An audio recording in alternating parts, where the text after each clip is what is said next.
สบายดีนะมื้อนี้ก็มาเทสเราให้ลูกค้าเนาะที่เพิ่นส่ง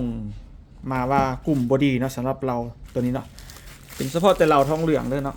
ที่ลูกค้าเพิ่นส่งมาว่าให้เทสกลุ่มให้ว่ากลุ่มบอดีเนาะเพิ่นยิงเนี่ย30 เมตรละกลุ่มมันบ่ได้เนาะประมาณ30 เมตรเนาะเพิ่นเทสเนาะเดี๋ยวเฮามาเช็คบึงเราก่อนเนาะว่ามีหยังผิดปกติบ่เนาะ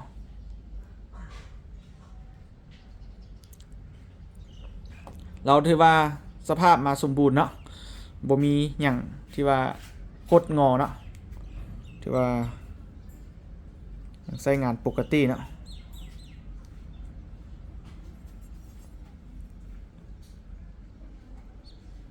เอามาซ้อบึงหอยยึดน็อตหกเหลี่ยมเนาะปกตินี่เอาไปใส่ครอบลำนี่มันจะมีน็อตยึดเนาะแต่ว่าบ่เห็นหอยน็อตยึดเลยเนาะ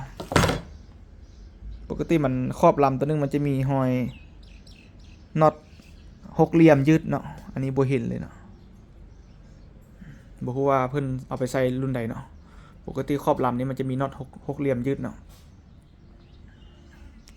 โอเคนะก็บ่เป็นหยังเนาะเดี๋ยวเฮาเทสให้เดี๋ยวประกอบเข้ากับตัวเทสของเฮากันเนาะตัวปืนเทสของเฮาก่อนตัวนายแบบเทสให้ละจังซี่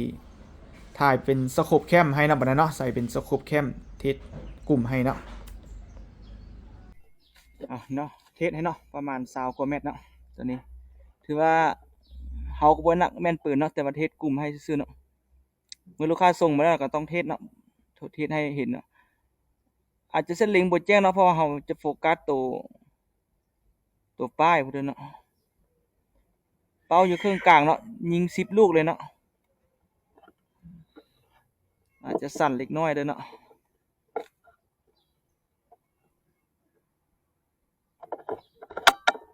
ลองลูกที่1เนาะเบิ่งว่าสิถึกเจียกระดาษบ่เนาะ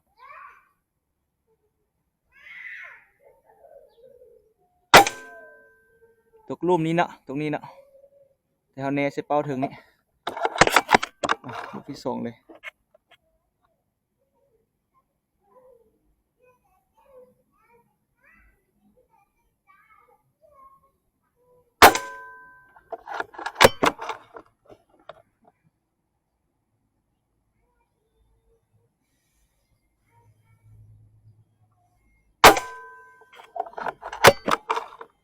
ลูกที่4เนาะ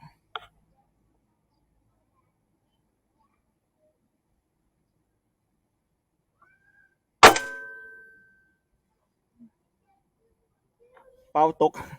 เดี๋ยวแปลงเป้ากันเมื่อกี้เป้าตกเนาะเมื่อกี้เนาะ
น่าจะเป็นลูกสุดท้ายแล้วนี่เนาะ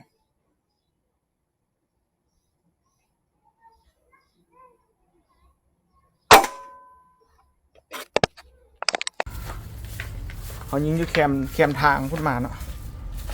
หาตัวนี้เนาะกลุ่มเนาะจะมีลูกทำบิดเนาะแต่บัวเป็นอย่างเนาะลูกทำบิดนี่เขายิงนี่ตกพี่เลยลูกทำบิดเนาะเนสพี่เนาะตกลงพี่เนาะแต่ลูกต่อไปแล้วอยู่นี่หมดเลยนี่เนาะแสดงว่า9 ลูกอยู่นี่เนาะถ้าว่ากลุ่มเนาะอันนี้ปลายมือด้วยนี่นะ ถึงว่าจะมีแต่2ลูกเนาะที่ว่าแตกออกมาอยู่นี่น้อยๆนึงเนาะแต่ว่าติดกันเลยเนาะเป็นหูแบบมันบ่แม่นว่าสิห่างกันแบบเป็น 2-3 เซนเนาะอันนี้ถือว่าอยู่นี่หมดเลยเนาะไปก้อยเลยนี่เนาะนี่พวกนี้อาจจะเป็นน้ำมือน้ำอย่างเฮาบ่นิ่งเนาะสำนี้คิดว่าโอเคบ่เนาะสไลด์เนี้ยประมาณ21.9เนาะ21.9ก็ไล่ประมาณตีประมาณ20 เมตรซะเนาะที่ลูกค้าเพื่อนว่ายิงแล้วบ่ได้กลุ่มเนาะ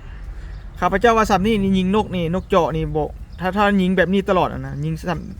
ตั้งกล้องมาใส่อยู่นี่นะบ่มีพลาดจากตัวเนาะถ้าจะไปยิงแบบเม็ดสลีบ่หรือว่ายิงลูกมักปัดลูกปัดนี่นะอาจจะมีพลาดได้เนาะนี่เนาะอันนี้อาจจะดาดเนาะถ้าเป็นลูกปัดหมุนลูกบีน้อยๆมันหมุนลูกปัดเนาะเอาเทสให้เราเด้อเนาะ